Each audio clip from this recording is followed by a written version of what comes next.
Boise was pretty cool. So I grew up in Twin Falls, and there wasn't much, there was very few weirdos there. Brett Nelson was, he was like the first kid I knew that had like a new wave haircut. I met him in 7th grade.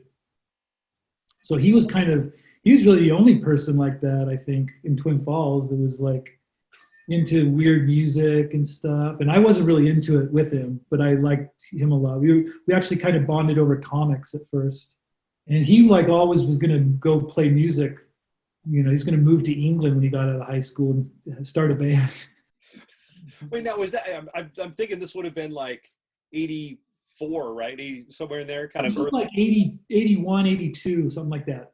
Yeah, so 84, I moved to Boise, and that was right when I started high school. Okay, so the move to England thing makes sense because at that time, that all the like the Smiths, the Cure, like all that kind of before them, really. Well, definitely before the Smiths, and before we knew about the Cure, maybe before the Cure was a thing here. It was more Flock of Seagulls and like New Order, maybe. No, he was into like I'm trying to think, like Psychedelic Furs. What else was he? Like Gary Newman. Sure, yeah. So Brett was into all that kind of new wave stuff. I was into heavy metal. And then I made a transition from heavy metal into alternative rock, like right when I moved to Boise. And it was kind of spurred by David Bowie was a big thing because he was a good like bridge from classic rock to new wave, Yeah, sure. Mm-hmm.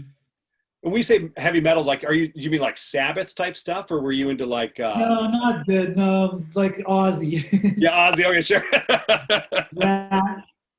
Rat, yes, Rat. Def Leppard, stuff like that. More like what a junior high school kid would like. Yeah. I didn't appreciate Sabbath until I was much older.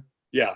I had a little Black Sabbath back then, but it wasn't my favorite. Sure. And then years later, it blew all that other stuff away. Oh yeah. So then you moved to Boise, and then like how do you? I'm just sort of trying to envision like the scene like I assume there's not much of a scene in Boise. Like what prompts you to start playing music and doing the thing just locally? Yeah, well, Boise was first of all, I moved to Boise and I didn't know anyone, and it was about a month before school started, and I was really alone, and I took advantage of that time to actually learn how to play the guitar. Nice. My brother always had one lying around. He played it casually, but he showed me chords. And every once in a while when I was a kid, I'd sort of try to play it, and then I just wouldn't last long. This time I buckled down and really learned how to do it. And then I started getting into like this other kind of music. I saw REM on David Letterman.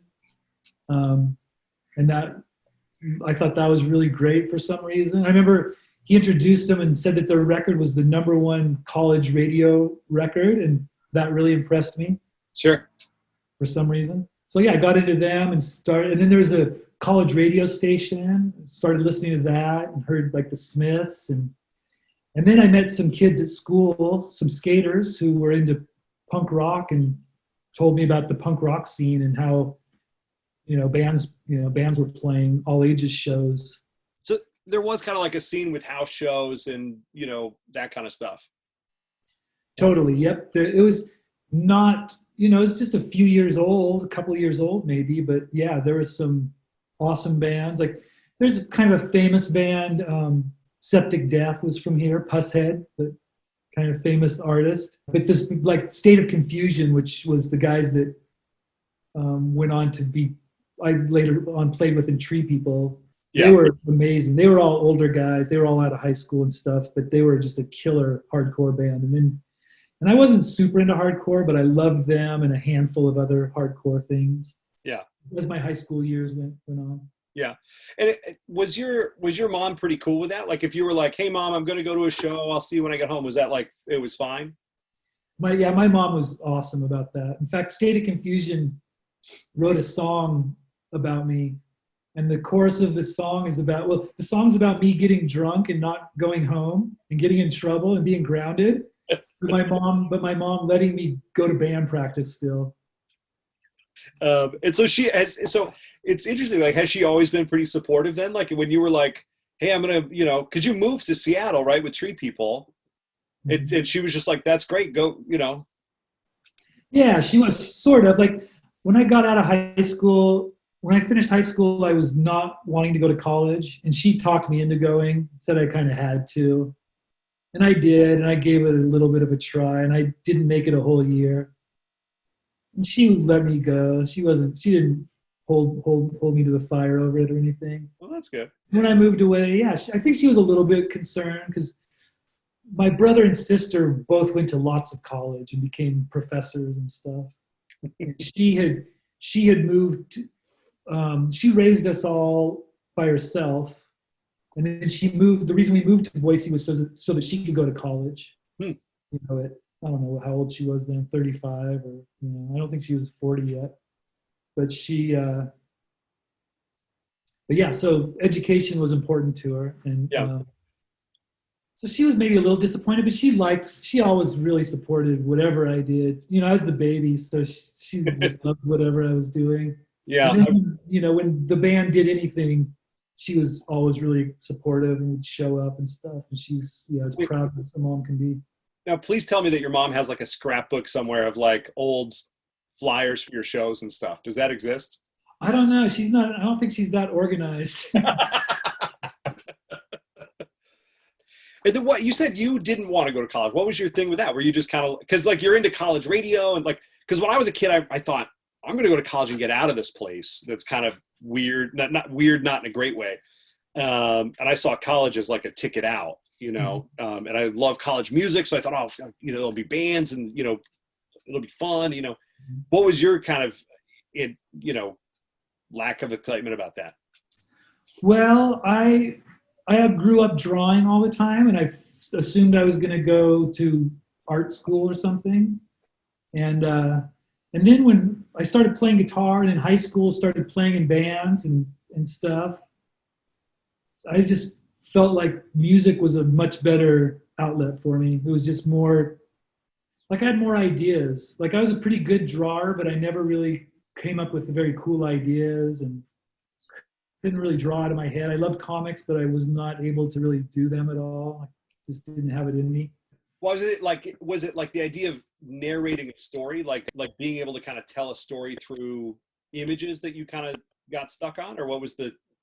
Yeah, I'm not a storyteller at all. Like to Yeah. me, comics, like, it was about the graphics and the imagery of comics, and most comics that I knew at that time weren't very good either, superhero comics and stuff. Yeah. Like Frank Miller was like by far the best. Yeah. And it's debatable how good of a writer he is even, yeah. But I never had any real ideas, anything original at all. It was all very, what's the word? Derivative. Derivative, yeah. Yeah. And then I wasn't that good of a drawer. I just never worked hard enough to like, I could copy things great, but I couldn't draw out of my head.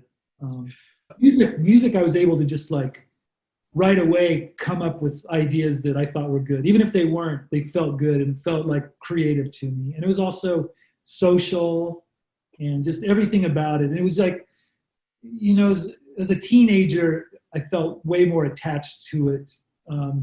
Like my ego and my personality and everything, like you said, a person with a Cure shirt on, that meant something, whereas drawing and comics was kind of, it didn't really have the same cultural meaning to me as music. Yeah, I think that makes sense. There is something to, like, I remember I had wanted to play guitar for years and years and years. And then, I don't know, maybe like 20 years ago, my friend who played guitar was like, well, here, let me just teach you one song and that'll get you going. And she taught me a Galaxy 500 song. Galaxy 500 has like they're one of my favorite bands, super easy chord progressions for them. And they play really slow. So they're really easy to mimic, And I remember the first time I played something on the guitar that sounded like something I had heard. And I immediately was like, oh yeah, this makes sense. I can do this. Like, whereas with comics or any other kind of artistic thing, it's always been like Yeah. well, this doesn't look familiar to me. But with music, there's a familiarity that comes with it when you kind of unlock it a little bit. Yeah, that's a really good point, and I think you're right with Galaxy 500, and that's for me too. Is like punk rock. You know, if all there was, you know, the Beatles and Led Zeppelin and that stuff, I don't know how long I would have lasted on guitar, but you know, punk rock and all these bands just playing simple things and making it sound cool. You know, like you said, you could pick it up and play it, and you sound like the band. Huge part of why I was able to, you know, why I stuck with it and thought that what I was doing was any good. There was another great John P. story that he tells where he talks about he was really into Husker Du. I think you and he are about the same age. He was born in '68, and he was like really into Husker Du. It was like that was his band, you know. And yeah, they were one of mine for sure too. Oh my God, yeah. And but he was like, I can't imagine I don't know how to do what Bob Mould does. You know, like if I get a guitar, I can't do what Bob Mould does. Mm-hmm. And then he says, and then I heard Flipper. And when I heard Flipper, I knew I could make music. That's great. Well, I love the story in your film where where they played they audition for the dance and they do a bunch of replacement songs because no one's heard the replacements. Yeah, they just got booted. like no. The guy got drunk and his name was Doug.